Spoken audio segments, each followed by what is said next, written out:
IB, 5 milliards. IB Cacao, où en sommes-nous avec l'armée de l'AES? Aujourd'hui, les terreaux sont à quelques kilomètres de Bamako. La dernière ville entre la Côte d'Ivoire et le Mali, qu'on appelle Loulouni, les populations sont en train de fuir. J'ai montré la vidéo. Les populations de Loulouni sont en train de fuir. Les populations de Loulouni sont en train de gagner à temps. Ah, donc c'est pas Alassane Ouattara qui voulait gâter la transition au Mali.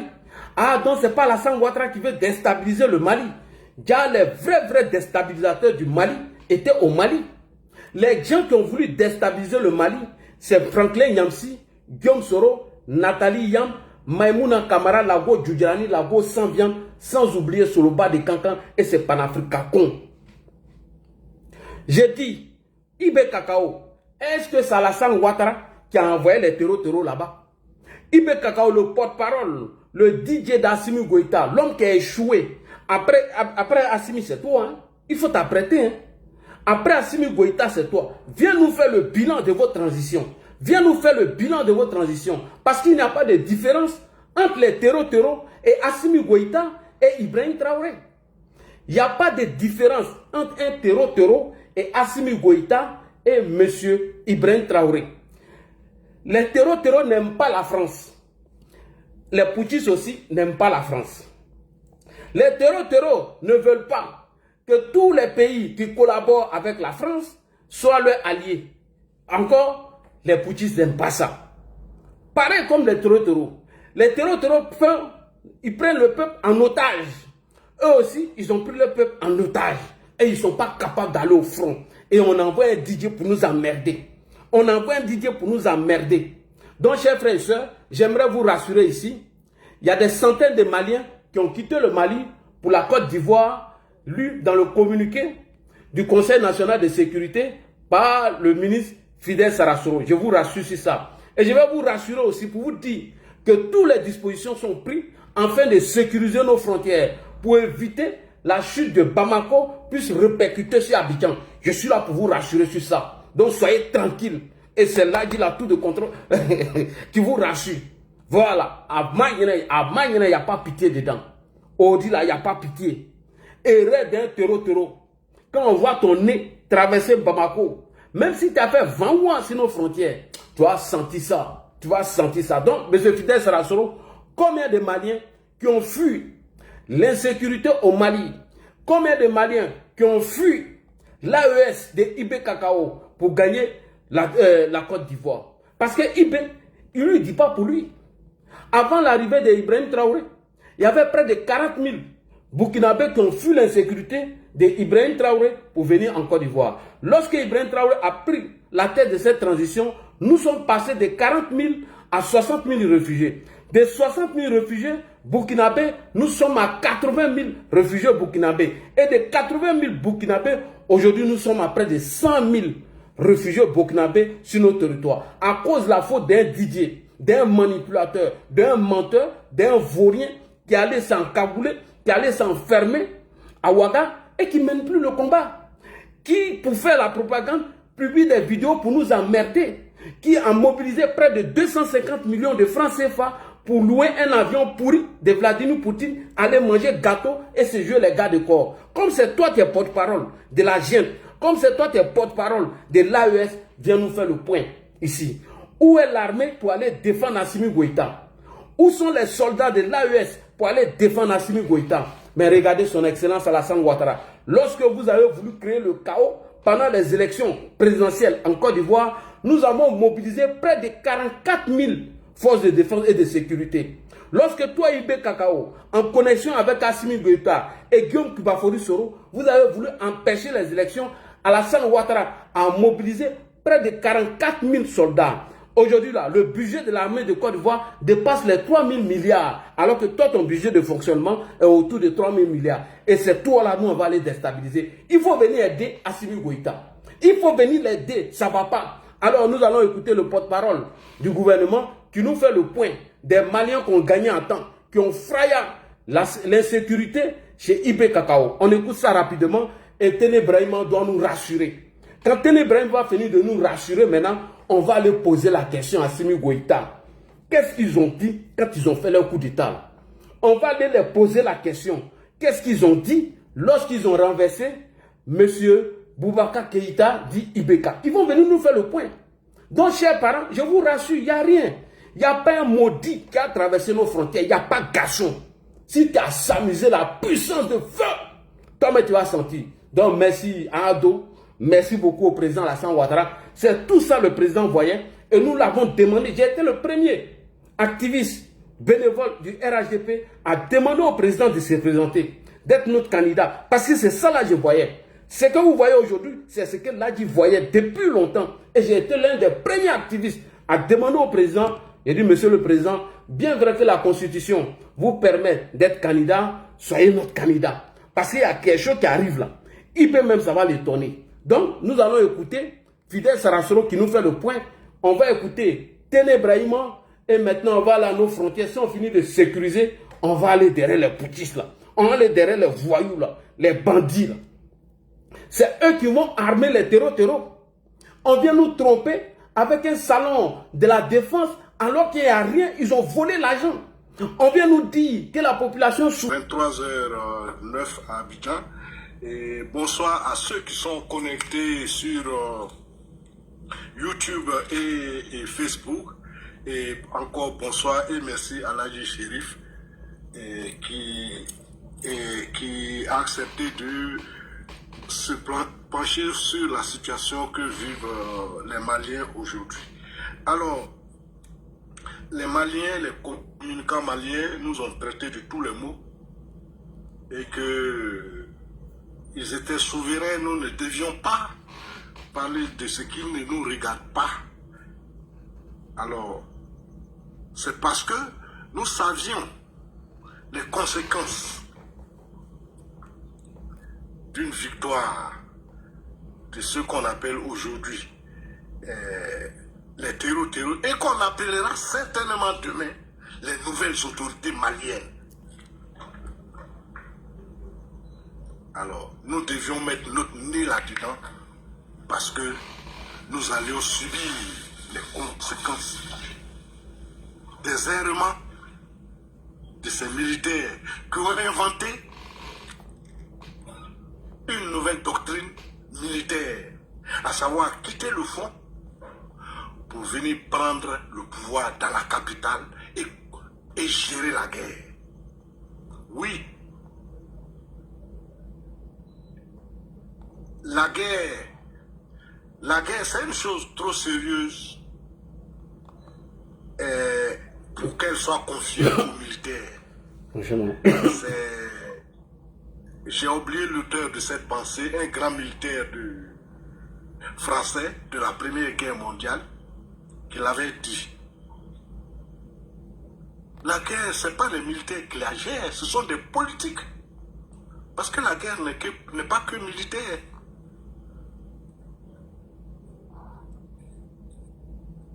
Elle est diplomatique. Mais ce n'est pas le domaine où les militaires sont les mieux outillés. Voilà ce qui arrive. Ce qui devait arriver, arrive. Comme je le dis souvent, les routes pour un pays, ils sont comme les vaisseaux sanguins d'un corps humain. Quand les vaisseaux sont bouchés, le corps ne peut plus vivre. Alors celui qui contrôle les routes d'un pays peut faire tout ce qu'il veut. Il peut arrêter le pays. C'est ce qui se passe aujourd'hui au Mali. Les terreaux ont réussi à prendre le contrôle des voies de communication qui sont très importantes. On crée des armées dans un pays d'abord pour protéger ces voies-là. Alors si vous remarquez, il y a un pays qui peut vivre de ses bases militaires, c'est Djibouti. Parce que Djibouti est sur une route maritime très importante. Une bonne partie des navires du commerce mondial passent par ce couloir pour passer par le canal de Suez. Et ce canal, dont j'ai oublié le nom, est l'objet d'attaques de voyous, de pirates. Donc toutes les grandes armées du monde ont négocié, toutes les puissances au moins du monde ont négocié et ont obtenu des bases à Djibouti pour combattre la commerciale. Celui qui a écramé est sur Samori, Yves Besson. Il a dit que les guerres de Samori étaient essentiellement pour protéger les voies du commerce.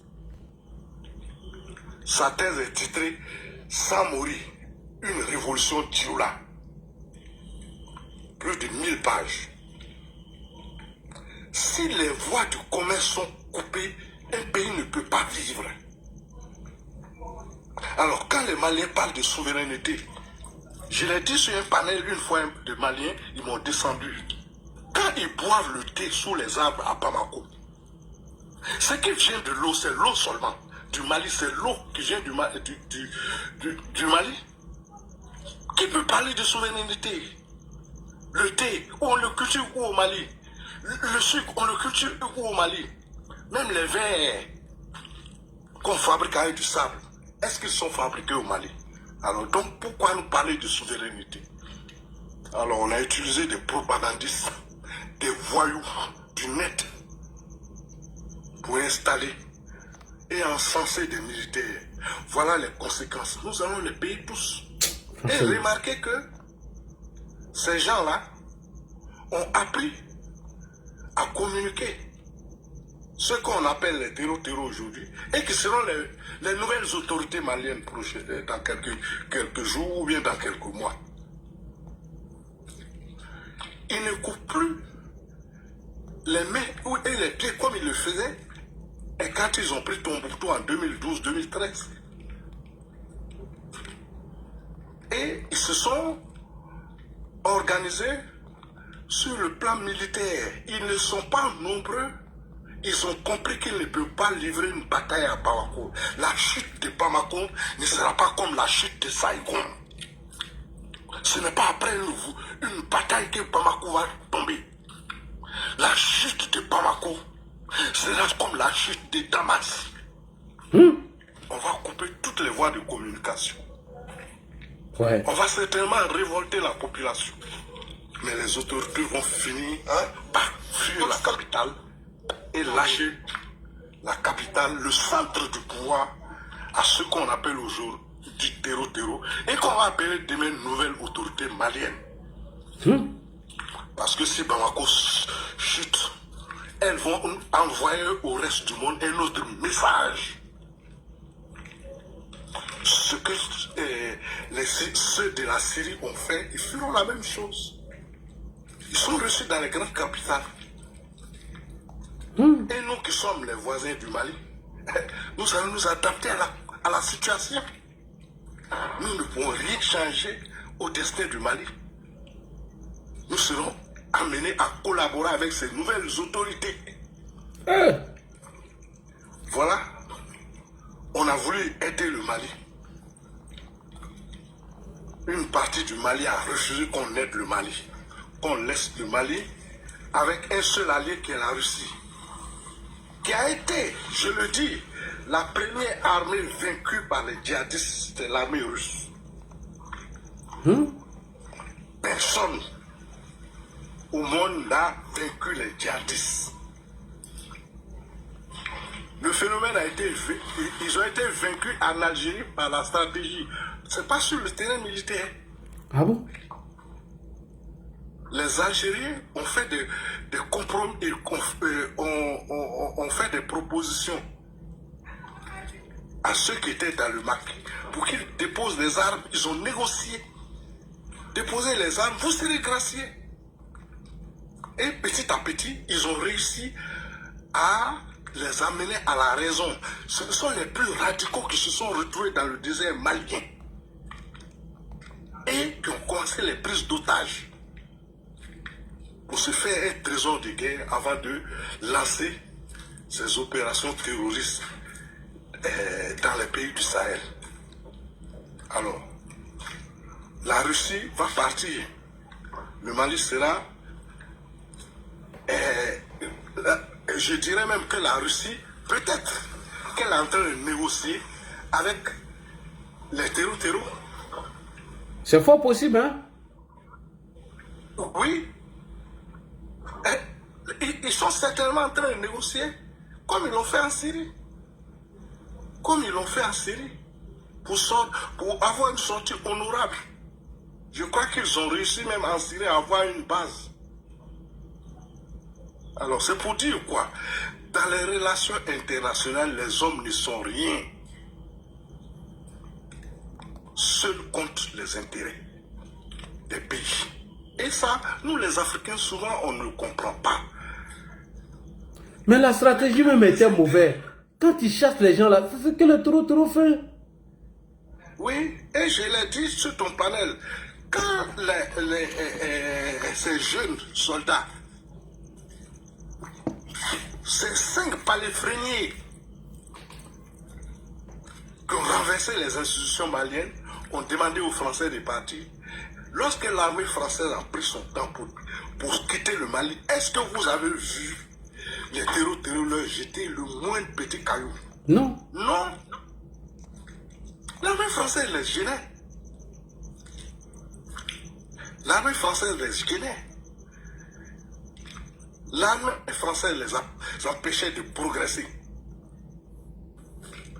Alors, quand il y a eu des gens pas suffisamment doués sur le plan stratégique, qui ont dit à l'armée française de partir, mais ils se frottaient les mains. Et les choses sont allées très vite, parce que la Russie n'a pas déployé son armée au Mali. Elle a envoyé des mercenaires. Les mercenaires ne peuvent pas changer la donne.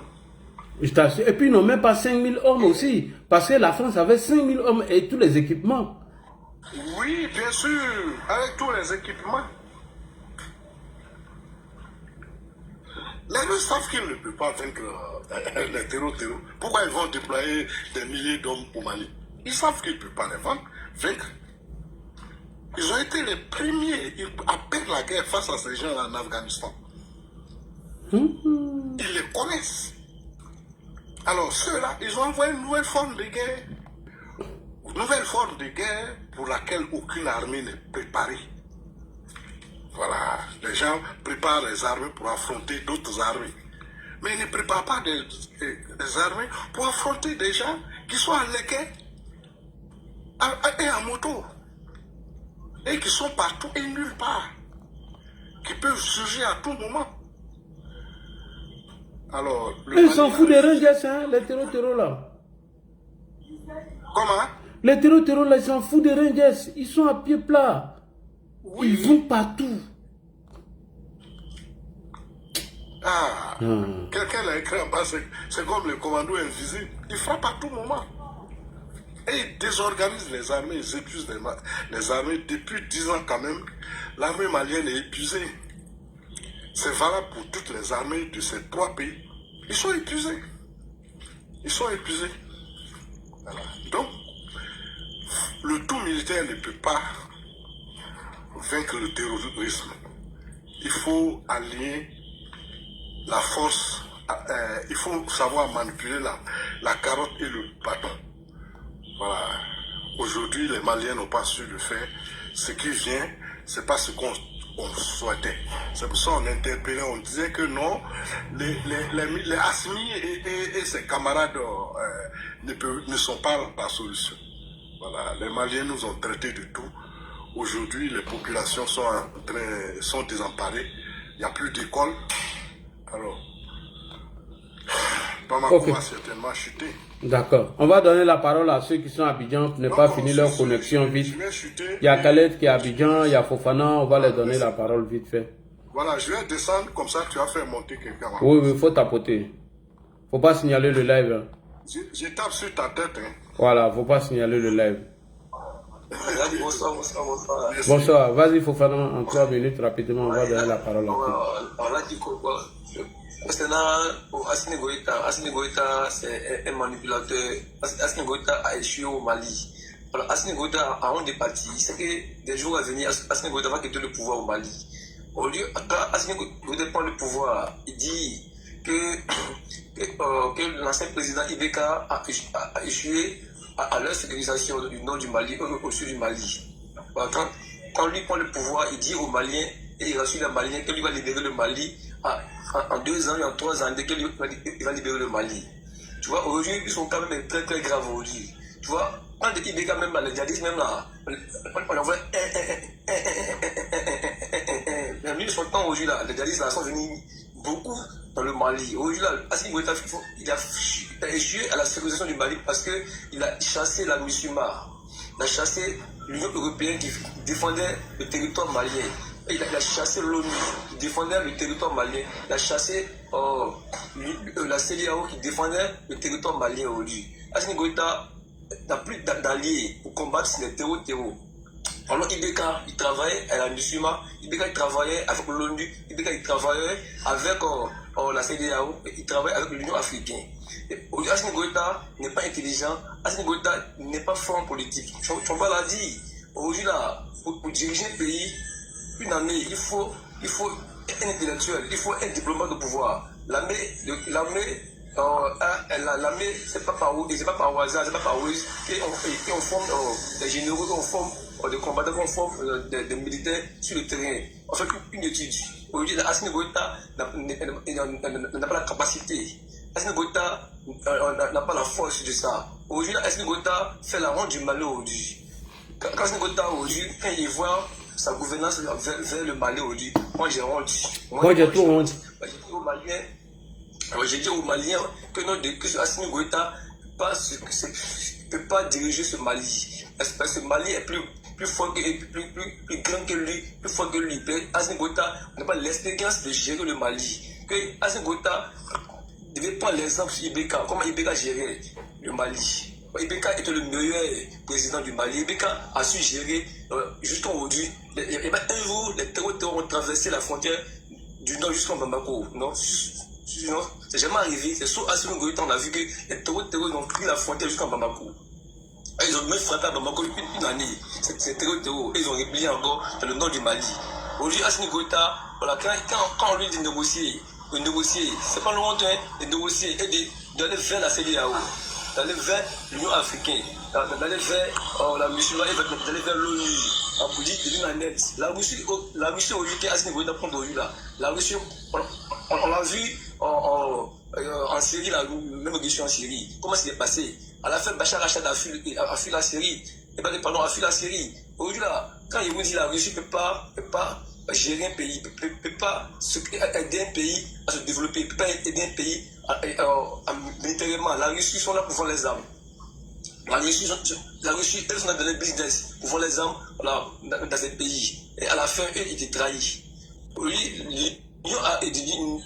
L'Union européenne, voilà, le pays, le vrai allié qui peut aider un pays à sortir voilà, dans l'insécurité, c'est l'Union européenne. Tous les pays aujourd'hui qui sont confiés à l'Union européenne aujourd'hui, on voit ces pays aujourd'hui se développent et s'en sortent très bien.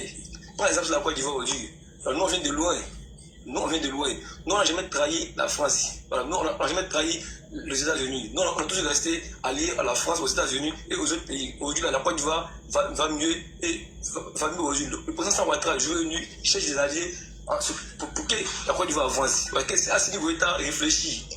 Qu'ils réfléchissent, qu'ils s'assoient et ils négocient avec les terroristes, et ils négocient avec la France, qui négocie avec les États-Unis, qui négocie avec les Allemands, qui négocie avec la Chine, qui négocie avec le Japon. Ils s'assoient pour dire que non, vraiment, j'ai échoué, venez m'aider. Viens sauver le Mali, viens sauver le nord du Mali. Aujourd'hui, là, les gens fuient le Mali pour venir dans d'autres pays. Hein? C'est la honte pour le grand Mali. Quand ils vont aujourd'hui dans le nord du Mali, tous les écoles sont fermées.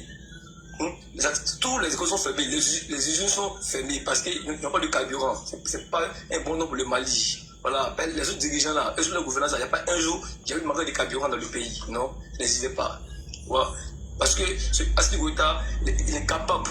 Assimi Goïta, voilà, il est capable de gérer le Mali. Aujourd'hui, là, tout ce qu'on voit aujourd'hui là, c'est dégradé. Il faut chuter en une minute. On va donner la parole à Khaled.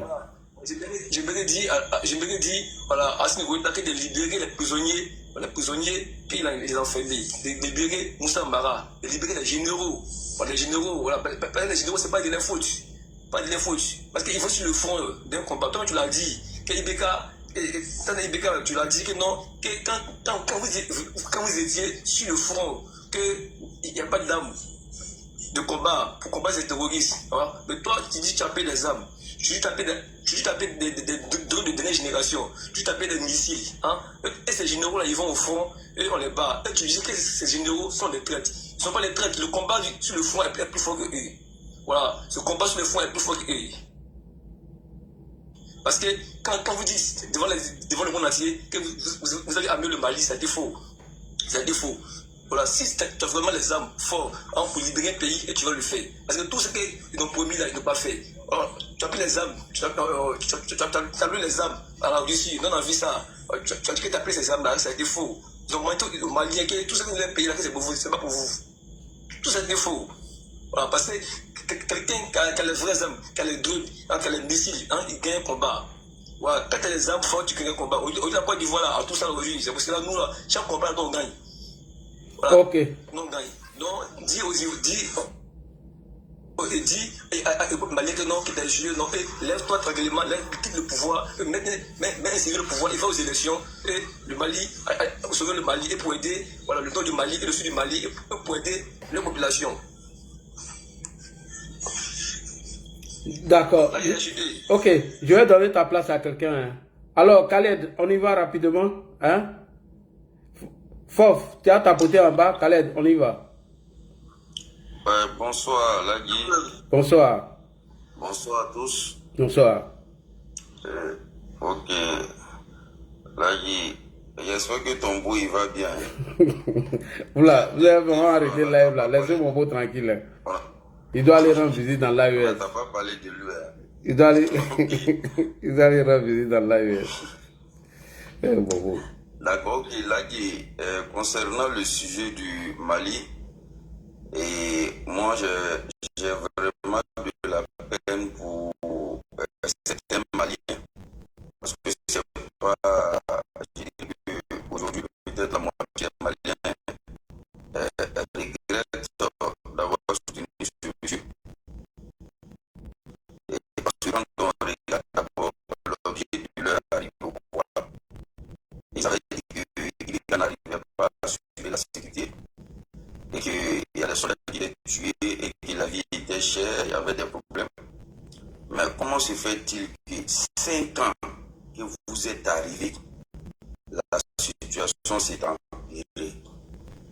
Eux-mêmes, ils devaient comprendre à partir du moment où, en tant que militaire, en fonction à la tête du pays, et que les terreaux arrivent à empêcher le convoyage de carburant à travers le pays, ça veut dire que vous avez échoué. Ça, les Maliens doivent comprendre. Et les propagandistes qui sont ça et là, en train de faire croire que ça va, non, c'est faux. À partir du moment qu'on voit des longues files d'attente, carburant est devenu 3 000 à 5 000, 1 litre. C'est déplorable. Non, ça fait pitié. Où l'électricité même se fait rare. Il y a des personnes avec qui tu échanges au Mali et tu peux faire une journée, 2 journées sans causer avec eux parce que ces personnes n'ont pas la possibilité de charger leur portable. Tu te rends compte que la situation est vraiment alarmante. Et tout ça par la faute des personnes qui ne pensent qu'à eux sur leur propre intérêt. Franchement. Là, dit, comment est-ce que on peut gagner une guerre avec les terreaux en muselant non seulement l'opposition, en muselant les têtes pensantes qui peuvent réfléchir à trouver des solutions palliatives pour le pays. Tu peux museler tout cela au point qu'il y a d'autres même qui fuient le pays. Les deux généraux, Nama qui est une dame là, la générale qui est respectée au sein de l'armée. Quand tu arrêtes cette dame-là, les militaires qui se reconnaissent à cette dame sont démoralisés. Oui, complètement. Quand tu arrêtes Abbas Dambélé, oui, quelqu'un qui est aimé parmi les militaires qui sont au nord, qui a fait un travail formidable, quand ceux-là se trouvent en prison et qu'il y a un faux complot qui est contre eux en disant qu'ils ont voulu faire des coups d'État, là dit, tu ne peux pas espérer réaliser quelque chose au niveau de la sécurité. Est-ce que Assimi Goïta et les 5 colonels ou les 5 généraux se rendent compte même qu'ils ne peuvent pas réussir dans ce qu'ils sont dedans là? Est-ce qu'ils se rendent compte? Il ne suffit pas de sortir pour venir dire des choses. J'ai écouté le ministre des Affaires étrangères. J'étais vraiment... Je me disais que bon, franchement dit, quand tu as ces gens des populistes à la tête du pays, qui ont la gestion du pays, qui pensent que venir s'asseoir devant les caméras, faire croire que tout va bien, alors que la réalité aujourd'hui là, rien ne se cache là dit. Rien ne se cache, rien ne peut se cacher. Parce qu'avec un simple smartphone aujourd'hui là, on peut faire des choses pas possibles. On est en contact avec des personnes qui sont au Mali. Tout le monde sait que ça ne va pas. Hein? Et aujourd'hui, les taureaux ont fait de telle sorte qu'aujourd'hui, là, il y a une partie des Maliens qui adoubent ces taureaux-là. Quand tu prends un gars comme Bina Diara, qui est aimé par une partie des Maliens, il y a des cyberactivistes même qui faisaient des communications pour le pouvoir. Aujourd'hui, là, ceux-ci font des communications pour Bina Diara. Quand tu écoutes cela, tu te dis, bon, franchement dit, où ça arrivé là, moi je pense que ça va les surprendre. Parce que ils ne savent pas que nous sommes dans un monde où tu ne peux pas t'isoler et puis penser que les gens vont te laisser comme ça. Quand la CEDEAO, l'Union africaine appelle la communauté internationale au chevet du Mali et ils pensent que les gens vont s'asseoir là-bas comme ça et les laisser faire. Franchement. Non, non. Au moins, ils vont s'en rendre compte là. Ils seront chassés du pouvoir. Ah bah oui, hein, c'est ce qu'on est en train de voir. Hein. Les gens, oui, les gens, ils sont en train de... C'est-à-dire, comment est-ce que... Parce qu'on ne peut pas prendre un pouvoir comme ça. Parce que pour prendre un pouvoir comme ça, il faut d'abord préparer certaines choses. Ah oui. Voilà, il faut préparer certaines choses. Et sûrement, les gens, ils sont en train de préparer comment est-ce que si les gens là quittent au pouvoir, comment est-ce que le pays doit se gérer. Tout le monde a vu ce qui s'est passé en Syrie. Hein. Ah oui, c'est ça maintenant qui nous fait peur. Tout le monde a vu ce qui s'est passé en Syrie. C'est des choses, franchement dit, on n'a pas arrêté de parler à ceux-là. On a parlé à certains Maliens sur des plateformes.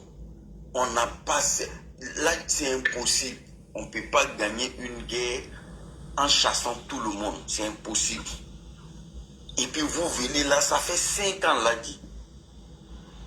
Il n'y a pas eu d'élection. Il n'y a rien. Et la population souffre. Il n'y a pas de courant. Les gens ne travaillent pas. Et on a dit, là, si tu te rappelles très bien, une fois sur ton panel, on a dit, si ça gâte là-bas, là, la répercussion, là, c'est sur la Côte d'Ivoire, ça va tomber. Oui, mais c'est ce qu'on assiste aujourd'hui. C'est ce qu'on est en train d'assister. Vous voyez, l'afflux des gens qui fuient l'insécurité là. Venir en Côte d'Ivoire, ça devient notre problème. Mais IB est où même dans tout ça là? C'est IB moi et cherche. En fait, quand on leur parle, et ils pensent que non, c'est notre pays, la souveraineté, bon, la souveraineté maintenant, là, les Maliens qui viennent là, pourquoi vous ne les appelez pas pour dire retournez-vous? Est-ce que la Côte d'Ivoire peut dire aujourd'hui là, non, on ne veut pas, vous ne pouvez pas rentrer ici? Hein? Non, franchement dit, il faut que l'Afrique, on finance vraiment l'éducation pour vraiment former beaucoup de jeunes Africains, la population africaine même. Sinon, franchement dit, il y a des choses là, quand on les parle, ils ne veulent pas comprendre. Aujourd'hui là, voici ce qui arrive. Est-ce que ça là, ça arrange qui? non seulement vous, ça ne vous arrange pas, nous-mêmes, ça ne nous arrange pas. Nous-mêmes, ça ne nous arrange pas. Hein? Tu vas parler comment? Tu es obligé, même en parlant, même, tu es obligé même de chercher des mots. Parce que, qu'on le veuille ou non, on a des frères qui se retrouvent là-bas. Hein? On ne peut pas dire on va faire autrement. Donc, ce qu'on va dire, bon, c'est que nos autorités prennent, comme ils ont déjà pris des dispositions, pour vraiment sécuriser et savoir qui rentre. Ceux qui rentrent là, ils sont qui? Parce que si Loulouni est pris là, Loulouni, on dit c'est le dernier village. C'est le dernier village avant d'arriver en Côte d'Ivoire. Moi, c'est les éléments de IB j'attends même pour apporter secours. Vous êtes des militaires, et puis des taureaux donnent même 4 jours même à des populations pour dire quitter dans la ville. Après ce jour-là, tous ceux qu'on va retrouver dans la ville seront considérés comme des combattants. Hein? Oui. Moi, j'ai écouté une déclaration de Bina Diarra où ils ont donné 4 jours. C'est-à-dire, c'était le dimanche, le 28 même, que la date devait expirer. Ils ont dit qu'après ça, là, tous ceux, quand ils vont rentrer dans la ville, là, tous ceux qui vont trouver là-bas seront considérés comme des combattants. Tu vois ça, là? C'est déplorable. C'est déplorable, franchement. C'est déplorable. Voilà. Ils ont le même comportement que les terreaux, hein. Ils ont pris la population en otage. Ils ont chassé tous ceux qui pouvaient venir les aider. Résultat zéro. Là, toi, tu es là. Et puis, il y a des terreaux qui vont donner des instructions pour que des cas même commencent à travailler. Ils sont obligés de suivre les instructions des terreaux. Toi, tu es sûr que toi, ton autorité est respectée encore? Non. Non. Toi, tu es là en tant que militaire. Et puis, d'autres donnent des instructions dans ton territoire. Et puis, tu es là, tu dis ouais, que toi, tu es au pouvoir. C'est un pouvoir de façade. C'est-à-dire seulement qu'on ne peut pas venir prendre un pouvoir comme ça tant qu'on n'a pas mis certaines choses en place. Sinon, Assimi Goïta même sait que lui, son pouvoir là, c'est fini ça. Ça, c'est fini. Donc là, Guy, je vais laisser la parole aux merci autres. beaucoup, merci. On va donner la parole à... Ok. Merci bien. Kafou Touré, bonsoir. Kafou Touré, bonsoir. Kafou Touré, tu es là? Jus d'orange. Jus d'orange, c'est jus d'orange ou bien jus d'orange? Ouais, c'est jus d'orange. Jus d'orange, bonsoir. Ouais, bonsoir à tout le monde, bonsoir à toutes. Bonsoir. Et puis je vais céder ma place à une autre personne. D'accord. Franchement, non, on a... Cela vraiment... Je comprends la désolation. Non, c'est la porte-parole même, moi, mais je cherche. Ibe Kakao. Moi, je suis d'accord avec ta lecture. Je suis d'accord avec ta lecture. Depuis l'arrivée de notre frère Soro Guillaume dans cette partie de l'Afrique de l'Ouest, là, vraiment les prises de parole de ces différents chefs militaires ont changé. Ibe Kakao, il a changé. Toute la junte au niveau du Mali a changé. Ils se sont durcis, les positions se sont durcies. Et là, on commence à se dresser contre le Sud, c'est-à-dire la Côte d'Ivoire et son président principalement, alors qu'il est dans une zone du Nord. C'est vraiment désolant. Le Mali aujourd'hui, vraiment, dans une situation de dégénérescence assez alarmante. C'est très très grave. Et justement, nous, on est doublement, en tant qu'Ivoiriens, on est à plusieurs titres obligés d'en parler. Et pourquoi? Parce qu'il y a des afflux, il y a des mouvements vers le Sud, il y a des mouvements vers la Côte d'Ivoire. Et donc, du coup, ça crée des déséquilibres au niveau social. Oui, parce que si un village de, je ne sais pas combien de personnes reçoit 200, 300 personnes, mais la vie va changer. Ah oui. Et les besoins vont s'accroître, les maladies vont naître, c'est comme ça partout. Voilà, je ne dis pas qu'ils vont venir les maladies, mais s'il y a plusieurs personnes dans une chambre, dans une pièce, effectivement, il aura moins d'oxygène pour pouvoir respirer. La vie, c'est comme ça. Et donc, il faut vraiment mettre des trucs en place pour pouvoir arranger tout ça. Donc, oui, on a légitimement le droit d'en parler. C'est vraiment très, très, très grave. Moi, j'ai devant moi ici le papier, effectivement, de Jeune Afrique de cette semaine-là. Ah, tout à l'heure, le frère qui est en bas, qui vient de descendre à parler des généraux qui ont été arrêtés. Au lieu de concentrer leurs forces sur le combat contre les djihadistes, ils font que non seulement invectiver la Côte d'Ivoire, mais pour le Mali, ça s'est un petit peu calmé, même s'ils sont toujours dans leur posture, mais ils sont arrêtés les généraux, les gens avec qui vous travaillez, vous les arrêtez. Jeune Afrique, cette semaine-là, a confirmé, les arrestations ont commencé depuis le mois d'août. Il nous dit ici que les 2 généraux maliens, arrêtés début août, après avoir été accusés de tentatives de déstabilisation par la junte, ont été inculpés pour atteinte à la sûreté de l'État par un tribunal militaire. Vous voyez, ils ont été... Tu me parles, Lagui?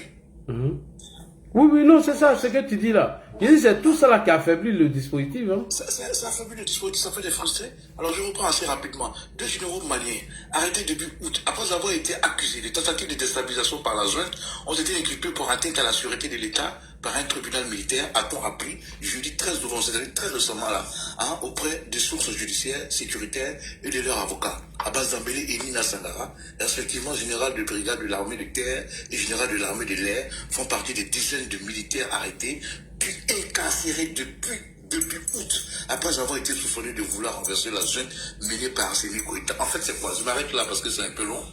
En fait, Assimi Goïta, il sécurise son confort. C'est-à-dire qu'il se lève matin, il ouvre sa porte, et il soupçonne qu'il y a un militaire qui paf, on le prend, on le met en prison. Oui, oui. Quand quelqu'un réfléchit pour lui dire que voici la solution, on l'arrête. On le met en prison. Ce mec-là, il n'est pas bien. Ce mec-là, il va grignoter sur mon confort. Quel confort?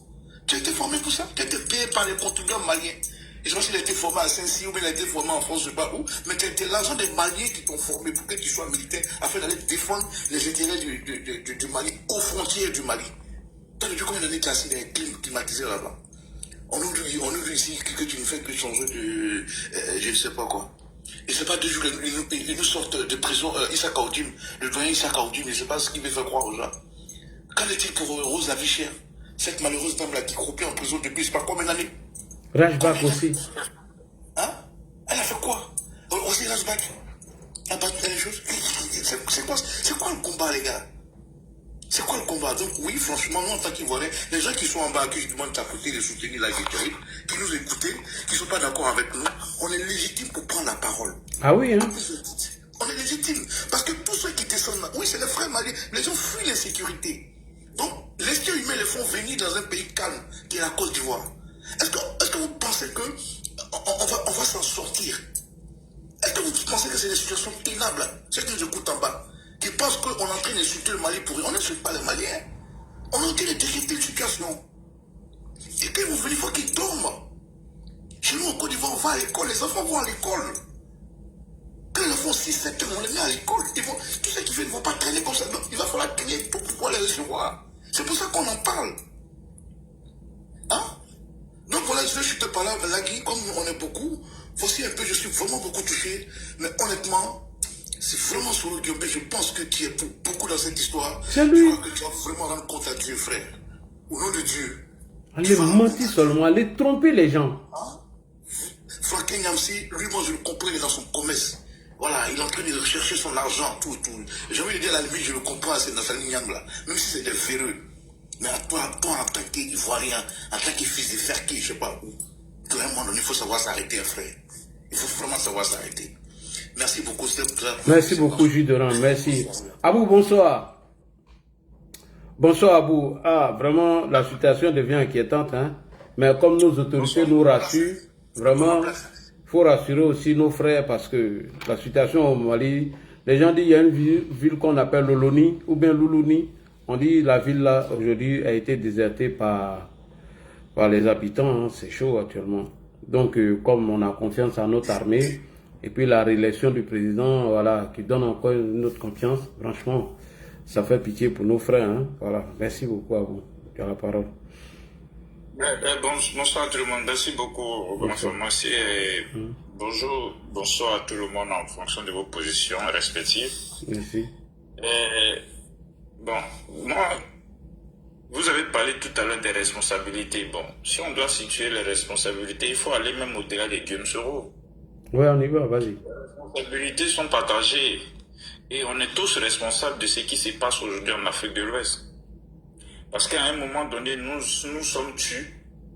On a donné un boulevard dans la communication à ces soi-disant panafricains qui n'ont pas aujourd'hui commencé leur manipulation, hein. Ça n'a pas commencé aujourd'hui. Nous sommes tous responsables de ce qui arrive aujourd'hui en Afrique. Nous sommes tous responsables. On s'est laissé manipuler, on s'est laissé guider par des soi-disant historiens, par des soi-disant intellectuels, par des soi-disant artistes révolutionnaires qui ont passé tout leur temps dans leur carrière à nous raconter des bêtises sur la France-Afrique. Et il a fallu qu'un ancien délinquant un ancien récidiviste de la justice française, dénommé Kémy Séba, sort sa tête pour dire tout et n'importe quoi, qu'une masse, une partie de l'Afrique, de la jeunesse africaine, prend pour ce type comme un idole. Et quand ça a commencé, mais la tranche aujourd'hui qu'on attend, c'est tu, on les a regardés. On les a regardés faire. Et si je me prends maintenant ces pays-là, pour moi, le premier responsable de ce désordre au Mali, c'est l'imam Dicko. Pour moi, c'est le premier responsable d'abord. Parce que c'est lui qui a conduit ce pays-là dans ce gouffre-là. Ensuite, Choguel. Ouais, Choguel. C'est pourquoi il est en prison, non, lui, c'est bien même. Ce qui se passe actuellement au Mali. C'est eux qui nous ont entraînés dans ce désordre-là. Et moi, il y a une question que souvent je me pose. Parce qu'on a tendance à dire, oui, l'ONU, on ne veut pas de l'ONU, on veut la Russie. Mais ces mêmes Africains qui se disent intellectuels, nous, vous traitez d'analphabètes, nous, on n'est pas là à l'école. Mais les Russes, là, ils sont membres permanents du Conseil de sécurité des Nations Unies, non? Quand il y a une résolution votée pour envoyer des soldats dans un pays, là, la Russie aussi vote pour. Mais quand il s'agit de former des contingents pour aller dans ce pays-là, la Russie a une fois donné des hommes pour dire allez-y, puisque j'ai voté aussi pour la résolution. Mais vous dédouanez la Russie, vous accusez les 3 pays occidentaux sur le cas de la Libye. Mais la Russie a voté aussi, quand il s'agissait d'aller attaquer là. La Russie a voté. Oui, puisqu'elle n'a pas posé son veto. Oui, qui ne dit rien du conçoit. Ah oui. Et tellement on est émotif sur le continent, tellement il suffit que tu prends ton micro et tu dis à bas la France, et tous les émotifs là te suivent. Je t'assure. Tous les émotifs là te suivent. Et aujourd'hui, voici dans l'état dans lequel ils ont mis ces 3 pays-là. Et aujourd'hui, ils sont où? Moi, en tout cas, ceux qui montent ici pour dire qu'ils ont de la peine pour eux, moi, je n'ai pas de la peine pour eux. Hein. Moi, je n'ai pas du tout de la peine pour eux. Je n'ai pas du tout de la peine parce qu'ils ont souhaité toutes sortes de malheurs à la Côte d'Ivoire dans ce mois d'octobre-là. Ils nous ont dit qu'en octobre, vous allez voir, votre pays là va brûler. Vous allez voir ce qui va se passer en octobre. Et Dieu est resté dans sa miséricorde. Et c'est dans ce mois, même mois d'octobre, que tous leurs malheurs aussi commencent. Moi, je me réjouis de ça. Hein. Je ne suis pas choqué. Je n'ai aucun sentiment de remords vis-à-vis de ces personnes. Maintenant, concernant ces flux de réfugiés là, moi je vais lancer un message pas à nos autorités, à nos populations, surtout ceux du Nord. Vous avez assez bradé notre nationalité dans les années antérieures. S'il vous plaît, nos parents, si vous nous attendez, les pièces de nos frères défunts, nos parents défunts là, s'il vous plaît, ne prenez pas ces documents-là pour donner à ces personnes pour aller s'établir des papiers. On vous lance ce message, que cela cesse maintenant. Votre histoire qui est en Bel Saramalé là, on ne gère pas un pays par un Bel Saramalé. On ne gère pas un pays que Saramalé Badema. On a assez fait pour eux, ça n'a jamais été reconnu. Ils sont venus, on va les accueillir comme des réfugiés. Quand la situation va changer, on va les ramener dans leur pays. On va les ramener dans leur pays. On ne peut même pas construire des écoles pour eux, ou bien des hôpitaux pour eux. Non, mais si tu construis des écoles pour eux, c'est qu'ils sont venus pour rester là. Ils ne sont pas venus pour rester là. Ils ne sont pas venus pour rester là. Donc moi je lance ce message à nos parents, surtout à nos parents du Nord. Parce que toute la Côte d'Ivoire a fait ce dégât là. Mais aujourd'hui là, on reçoit des réfugiés au Nord. Des grâces, Aïsabari Yakana, un document Takadoma. Après, souvent, on a tendance à accuser nos autorités, mais quelqu'un qui vient établir, comment on appelle, un certificat de nationalité ou bien sa pièce d'identité, mais il vient avec les documents exigés par la loi. Mais l'autorité en question va lui faire les documents pour lui donner. Donc, on va s'entendre, il faut qu'on sensibilise nos parents. Ne prenez pas nos documents pour donner à ces gens-là. Ne prenez pas les papiers de nos parents défunts pour donner à ces gens-là. Parce qu'on a déjà fait.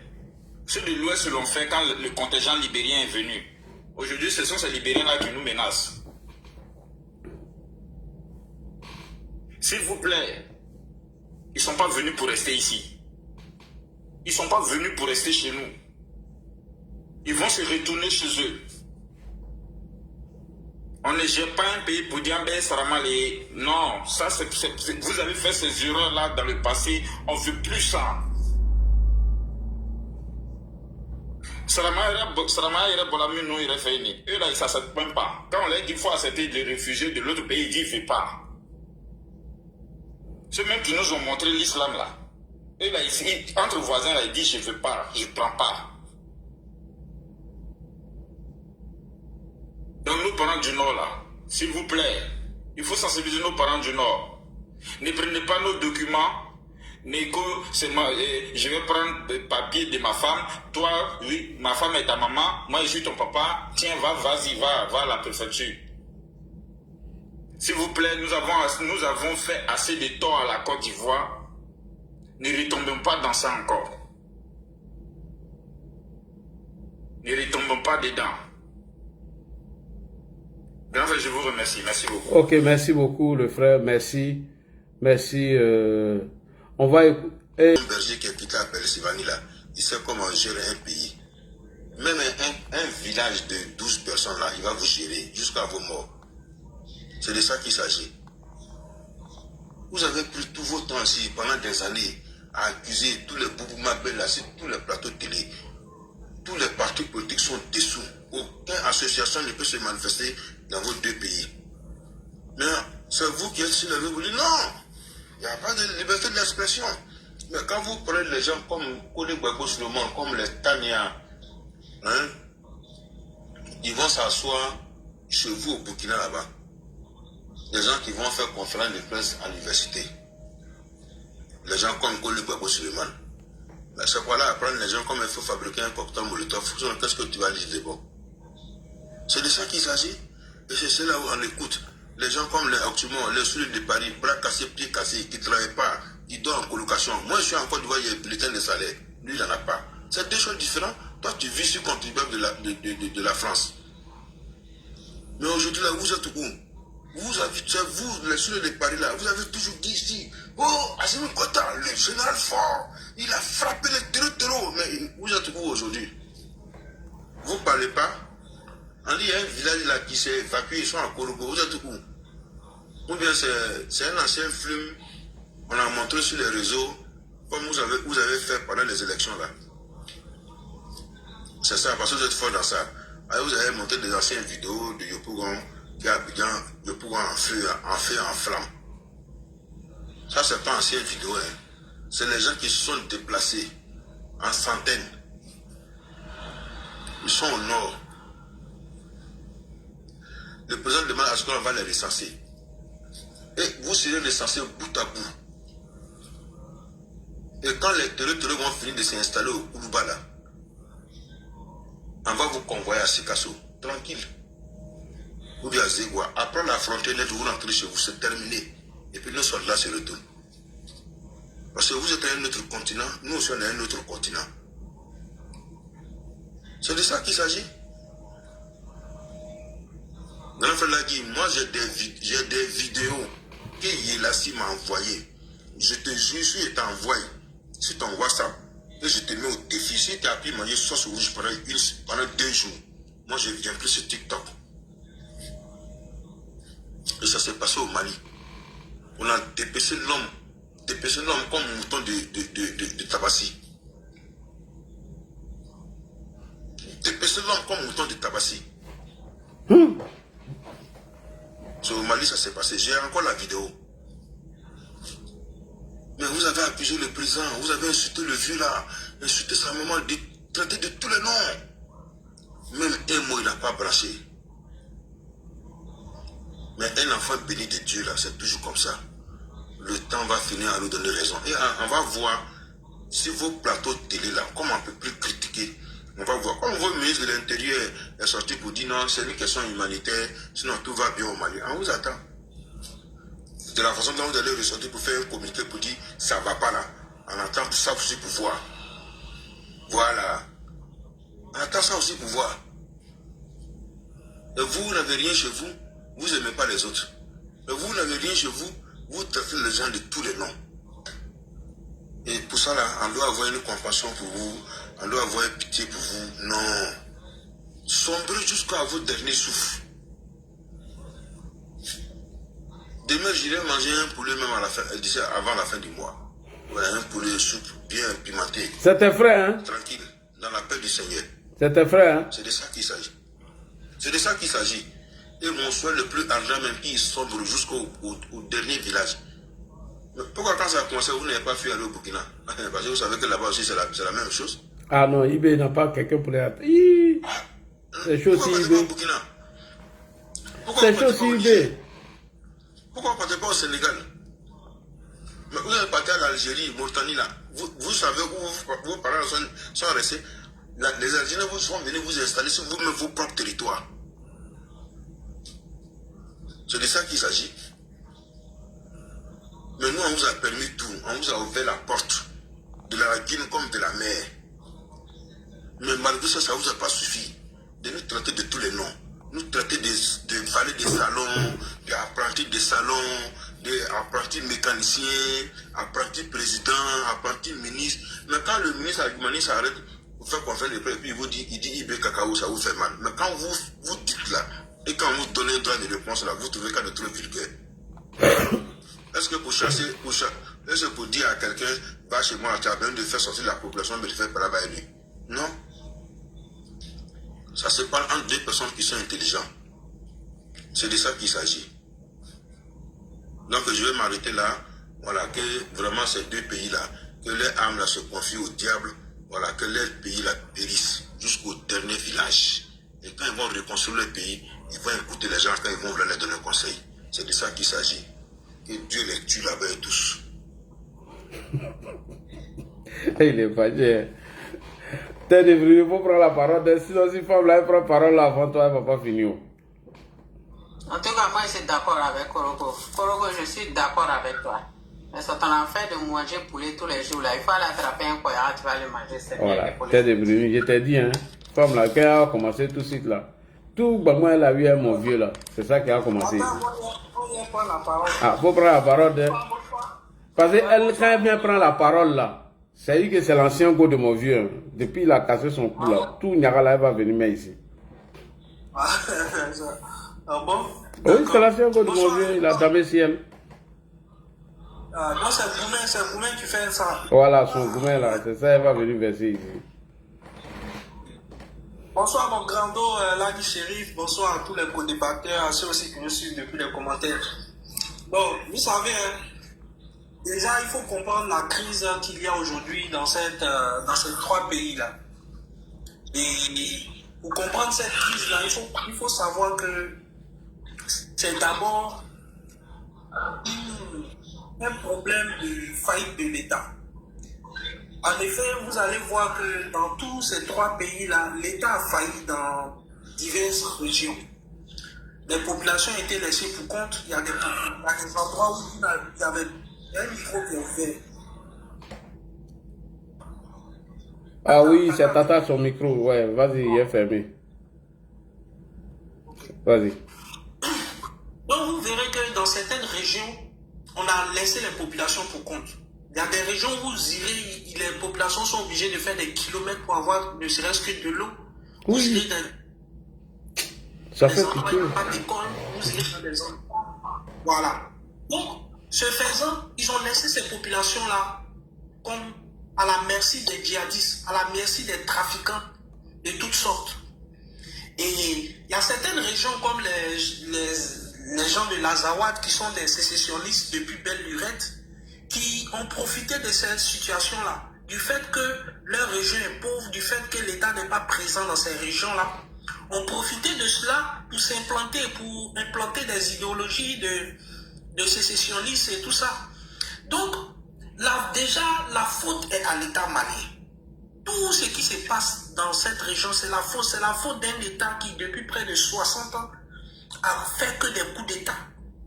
S'est contenté de développer qu'une petite partie de Bamako et ses environs et a laissé pour compte le Nord, a laissé pour compte parce qu'il y a une certaine forme de xénophobie sur certaines populations qui vivent dans ces régions. Donc, quand vous avez participé à laisser en marge certaines populations, vous ne pouvez que subir ce que le Mali a subi. Donc aujourd'hui, c'est la même chose au Burkina. Dans les régions où il y a les peuls et tout ça, les gens étaient laissés pour compte. Et ça, Ibé l'a dit dans l'une de ses vidéos quand il a pris le pouvoir. Il a dressé le bilan. En ce moment-là, il était très lucide. On n'avait pas encore... il n'avait pas encore bu du Tchapalou. Donc en ce moment-là, il parlait bien. Il parlait bien. Donc il a dressé le bilan, il a dit c'est de notre faute, tout n'est pas terroriste. Et il a marché, il est allé dans ces endroits, il a vu que les gens étaient laissés pour compte. Et c'est ça la réalité de ces pays-là. Donc aujourd'hui, quand vous avez de ce genre de régions où les gens ont démissionné, les populations sont à la merci de beaucoup de choses, je l'ai dit, le terrorisme, du trafic de tout genre et des personnes qui veulent diviser le pays en deux, qui sont des sécessionnistes depuis belle lurette. Maintenant, quand on a fini de dire tout cela, et qu'on s'est réunis à un moment donné, et qu'on allait signer des accords, parce qu'il faut le dire, au niveau du Mali, ils sont allés signer des accords, au niveau de l'Algérie. Mais après qu'est-ce qui s'est passé quand Assimi Goïta a pris le pouvoir, parce qu'il y a eu coup d'État dans le coup d'État, quand il a pris le pouvoir, il a décidé de ne plus respecter ces accords-là, dont il était signataire, parce qu'il faisait partie de ceux qui avaient fait un premier coup d'État, même si en ce moment, c'est peut-être pas lui qui a été à la mallette.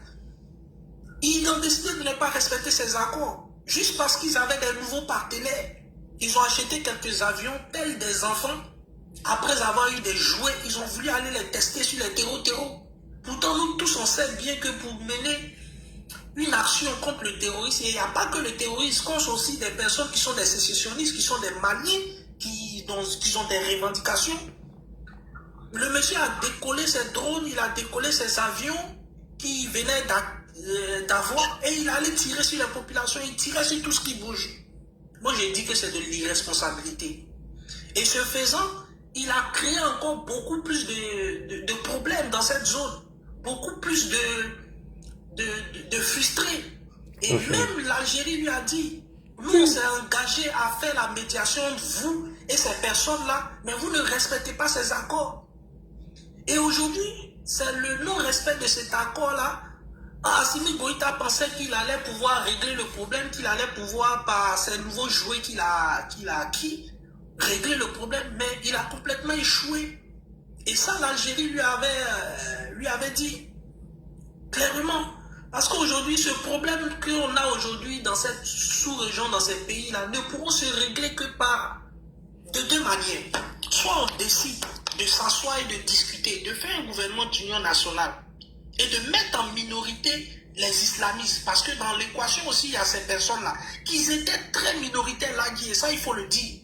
Avant qu'Assimi Goïta ne se lance dans sa quête-là, ils étaient très minoritaires dans la zone. Mais aujourd'hui, il a rendu ces djihadistes-là, ces terreaux-là, il les a rendus puissants. Oui. Parce que les populations n'avaient aucun choix. Ils étaient obligés d'aller se réfugier dans la main de ces personnes. Puisque nous-mêmes, notre gouvernement tire sur nous.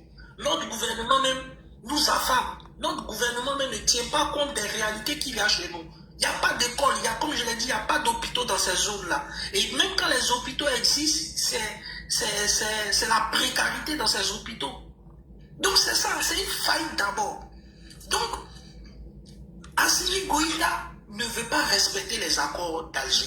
Et il va falloir qu'il les respecte. S'il veut sauver aujourd'hui le Mali et qu'il veut sortir la tête grande, il va falloir qu'il respecte ces accords. S'il y a encore une possibilité, c'est ça. Maintenant, la deuxième possibilité, parce qu'il faut le dire, hein, aujourd'hui, cette crise qu'il y a au sein de tous ces pays-là, est en train de déstabiliser toutes nos zones. Aujourd'hui, la Côte d'Ivoire qui est vraiment tournée vers son développement voit aujourd'hui des populations arriver. Et quand vous êtes un pays qui est comme la Côte d'Ivoire, qui ambitionne être un pays émergent à l'horizon 2030-2035, mais ces populations-là vont venir vous mettre en retard parce qu'aujourd'hui, ces populations viennent, il faut les prendre en charge, il faut les mettre à l'école, il faut faire tout ce qu'il faut qu'ils soient dans des commodités pour ne pas qu'il y ait une fracture sociale. Et ça, c'est des trucs qu'il faut prendre en compte. Et on est obligé de les prendre en compte. Tu vois. Donc, à un moment donné, soit le gouvernement décide de faire ce qu'il y a à faire pour essayer de régler cette crise. Soit on décide, on veut ou on reste là et on attend que les islamistes prennent le pouvoir au Mali. Mais est-ce qu'on est d'accord? Et là où tu sais, mon frère Che Guevara, moi j'étais comme toi, je parlais comme ça. Mais aujourd'hui, je suis obligé de changer mon langage. Moi, j'étais très dur avec les Maliens. Très, très dur. Mais aujourd'hui, là, je pense que le gouvernement a assez affaibli. Aujourd'hui, là, c'est bien force est de constater qu'aujourd'hui, il y a les djihadistes sont en train de prendre de l'ampleur sur le terrain. Et c'est ça. Est-ce qu'on peut les laisser? Est-ce qu'on a le droit de laisser le Mali être dirigé par des islamistes? Ça, il faut le dire. Est-ce qu'on peut se le permettre? Même si on sait que ces islamistes-là n'ont pas ambition de nous attaquer. Mais est-ce que ça sera bien pour ce pays-là qu'il est à la tête des islamistes? Donc à un moment donné, il faudrait que notre État mûrisse bien cette réflexion-là. Et s'il faut aller aider les Maliens, on va les aider. On va les aider. Mais le pouvoir en place, on est tous d'accord que le pouvoir en place, là, ils n'ont pas les capacités, ils n'ont pas les moyens de diriger un tel pays. Donc qu'est-ce qu'il faut faire? C'est une réflexion qu'il faut mener. Moi, tout de suite, je ne vais pas vous dire que j'ai une solution. Moi, pour moi, là, si je devais donner une solution, je vais dire qu'il faut une résolution pour aller dégager, pour faire un nettoyage au Mali.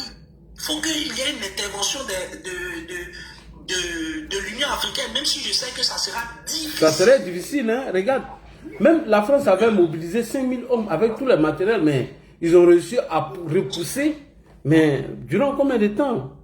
Donc, imagine encore qu'ils sont à quelques heures même d'arriver à Bamako.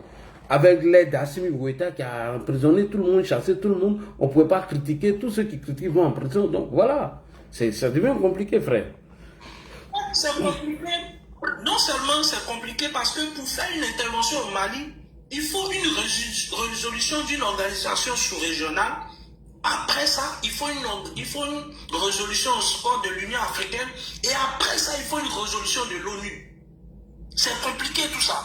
Mais c'est ce que je dis. Est-ce qu'on reste là et on regarde un pays comme le Mali s'islamiser, avoir un islam radical, et ça va impacter aussi la zone. Parce que actuellement, les partisans de Diarra, ils n'ont pas la capacité de pouvoir tenir une ville comme Bamako.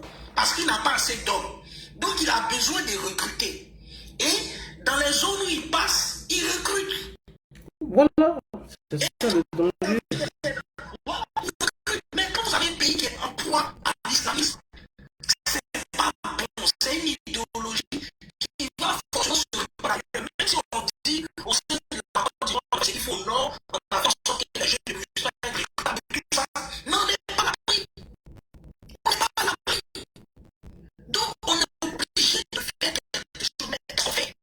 C'est vrai que ces personnes-là, c'est des incapables qui sont au pouvoir, mais on ne peut pas se permettre aujourd'hui qu'il y ait que Diarra prenne le pouvoir. Ça, il faut le dire. Il faut le dire. C'est la réalité. Même on aurait préféré même que ce soit des Azawad même qui prennent. Parce que eux, par contre, ils ont une idéologie qui est sécessionniste, mais ils font de la politique, les Awadiens. Ouais. Donc, aujourd'hui, vraiment, il faut mûrir une réflexion sur ce problème du Mali et même du Burkina et tout ça. Il faut mûrir. Et aujourd'hui, il faut se pencher sur la situation de ces populations qui sont mises en marge, comme les populations Peul et tout ça. Il faut se pencher sur ce problème-là. Voilà pourquoi il faut pousser Assimi Goïta déjà à accepter, à respecter l'accord d'Alger, à mettre en place un gouvernement d'union nationale, intégrer tout le monde et puis appeler tout le monde sur la table de négociation. Mais pour ce faire, Assimi Goïta ne va pas le faire tout seul parce que ça serait un aveu d'échec. Donc il faut une pression. Il faut une pression. Et c'est pour ça que je dis on a été tellement faible de laisser ces personnes-là venir nous dire oui, on sort de la CEDEAO. En vertu de quoi ceux-là ont pu sortir de la CEDEAO? On a laissé faire. Et là, j'avais dit ici dans ton live, j'ai dit, tout ça, c'est le président du Nigeria qui nous a mis dans ce problème-là. Je te jure. Incapable, qui a été incapable. C'est lui qui nous a mis dans tout ce problème qu'on a aujourd'hui. Parce qu'au moment où il fallait agir, ils n'ont pas pu agir. Et c'est le Nigeria qui a bloqué tout. Mais si en ce moment le docteur Alassane Ouattara était toujours président de la CEDEAO, je vous assure, le problème était déjà résolu depuis belle lurette. Mais on a créé un problème où il n'y en a pas et puis aujourd'hui on est dans cette situation-là. Donc c'est un grand problème aujourd'hui qu'il va falloir résoudre, un grand problème qu'il va falloir régler et nos intellectuels doivent se pencher sur cette question-là, sinon on va subir.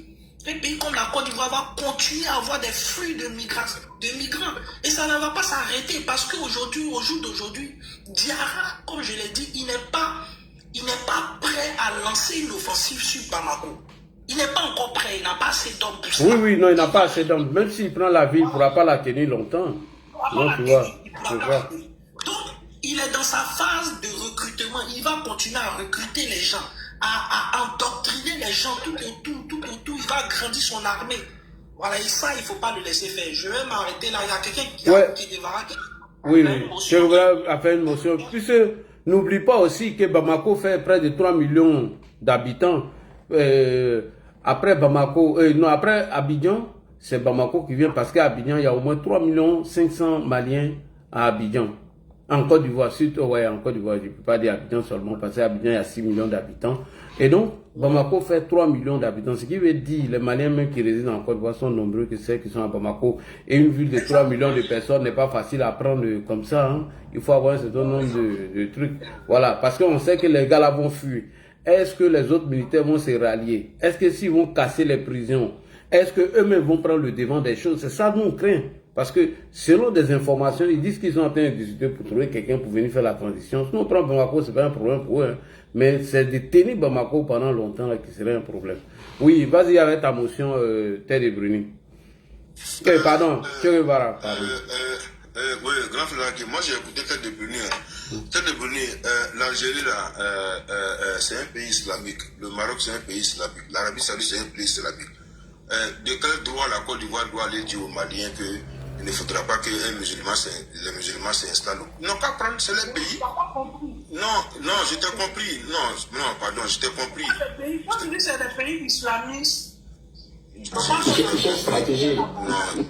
Comment il va venir vous raconter encore? En fait, tu fais de l'amalgame. Non, laisse-moi finir. Je ne fais pas de l'amalgame. Attends, quand il va finir, tu vas rectifier. Je ne fais pas de l'amalgame. Je ne fais pas. Mais tu parles de deux groupes terroristes. Tu ne veux pas que celui qui est en train de semer la terreur aujourd'hui vienne prendre le pays. Mais l'autre, par contre, lui, au moins, celui il prend le pays, lui, il parle de politique. Qui t'a dit que si celui-là vient prendre le pays, il ne va pas parler de politique? Mon cher, c'est leur pays, ils n'ont qu'à s'entretenir entre eux là-bas. Moi, ça m'en bat les steaks. Aïe. Moi, je m'en bats les steaks, ils n'ont qu'à s'entretenir là-bas. Ça, c'est entre eux.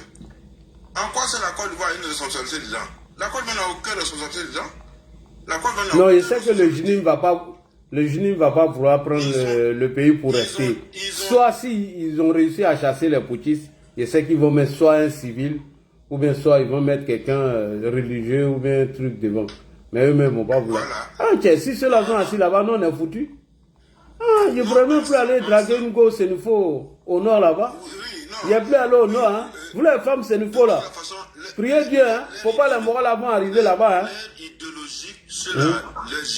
Bonsoir ma grande soeur Delphine. Aujourd'hui là, c'est de faire partie ceux qui sont là. Effectivement, ça c'est leur rôle aujourd'hui. Puisque eux-mêmes là, c'est-à-dire que quand ils vont mettre quelqu'un, ça sera à leur faveur.